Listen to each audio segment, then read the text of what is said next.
11월 16일입니다. 역대하 13장 1절에서 14장 1절까지 말씀 봅니다. 이제 남유다 왕국의 초대왕 르호보암이 죽고 그의 아들 아비야가 2대 왕이 됩니다. 그가 짧은 3년이라는 기간밖에 통치를 못했지만 그는 아주 큰 일을 했습니다. 북이스라엘 왕국 일대 초대왕 여로보암이 아직도 왕위에 있을 때 북과 이제 싸움을 했는데 크게 이겼죠. 자기들 남쪽 군대는 40만 명의 용감한 군인들이었고 이제 북쪽의 여로보암 군대는 80만의 정예 군인이었다. 그렇게 기록을 했어요. 자, 전쟁은 이제 에브라임 산간 지역에서 이제 전개가 됩니다. 그런데 전투가 벌어지기 전에 아비야가 이렇게 여로보암과 온 이스라엘 향해서 이제 일장 연설을 합니다.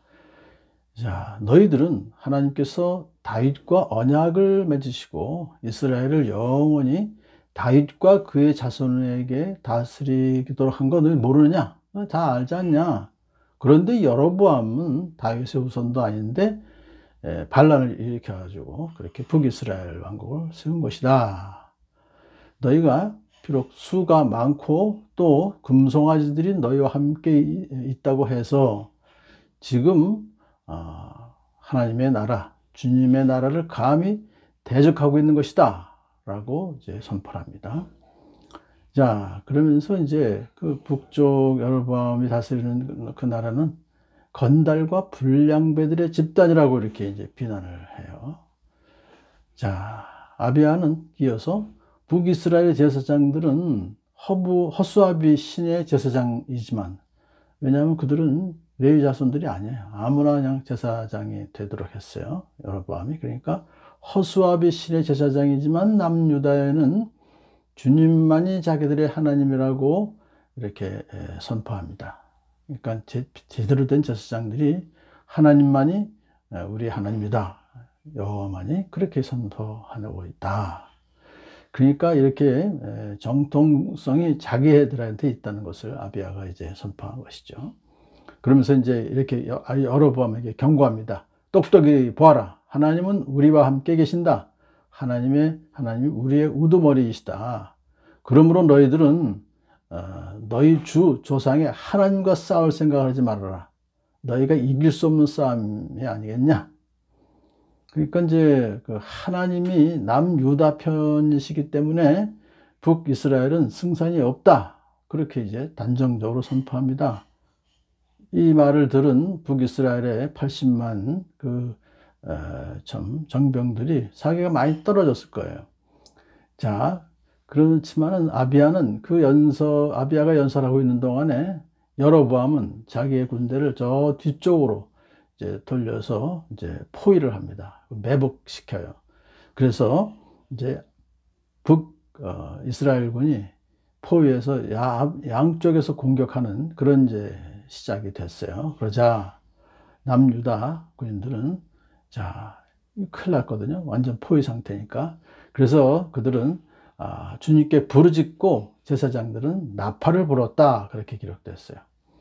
자, 이제 하나님께 의지하고 하나님께 부르짖었다, 기도했다는 것은 앞으로 이 전쟁을 하나님께 맡기는 것이죠. 그리고 제사장들이 나팔을 분 것도 역시 조금 더 당황하지 않고 하나님께서 이 전쟁을 치러 주실 것이다. 이렇게 믿고 이제 그렇게 나팔을 부는 것입니다. 자, 그러자 그들이 크게 함성을 지르자 하나님께서 그들과 함께 하셔서 이제 북군을 50만 명이나 죽여요. 그러니까 80만 명 정예병 중에서 50만 명이나 이제 죽었어요. 그러니까 하나님께서 남유다 왕국을 이기게 하신 것이다. 그렇게. 그래서 이제 18절에서 이렇게 기록하죠. 그렇게 북이스라엘군이 항복하고 남유다군이 이긴 것은 유다가 주 조상의 하나님을 의지하였기 때문이다. 그렇게 역대 기자는 쓰고 있습니다. 숫자도 적고 전술도 약했던 남유다군이 이겼다. 이것을 보면서 우리가 전쟁의 승패는 군대의 다수나 전술상의 우위에 달려있는 것이 아니라 전적으로 하나님의 뜻과 주권에 달려 있음을 우리는 다시 한번 깨닫게 됩니다. 오늘날도 매일매일 영적 전투에 임하는 우리 성도님들, 우리 역시 대적자 사탄의 막강한 그 세력에 대해서 결코 두려워할 필요가 없습니다. 왜냐하면 우리의 대장되신 예수 그리스도께서 이미 사단의 정수리를 찍어서 이기신 그런 전쟁이기 때문인 것입니다. 승리는 우리의 것입니다. 우리가 그리스도 예수 안에 있을 때 우리는 넉넉히 이길 수 있는 것입니다. 아비야 왕은 여로보암 왕을 이제 이긴 여세를 몰아서 북쪽으로 쳐들어가죠. 그래서 베델, 여사나, 에브론이라고 하는 성읍들과 그 주변 고을들을 빼앗았습니다. 남유다는 전쟁에서 이기고 북쪽의 여러 성읍들을 빼앗는 큰 전가를 올렸던 것입니다.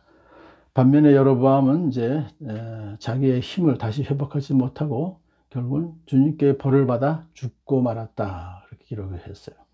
물론 바로 죽은 것은 아니고 3년 후에 아비야도 죽었습니다만, 그렇지만 결국 죽은 원인이 여로보암 주님께 벌을 받은 것이다. 주님께서 그를 이제 징계하신 것이다, 그렇게 기록하고 있죠.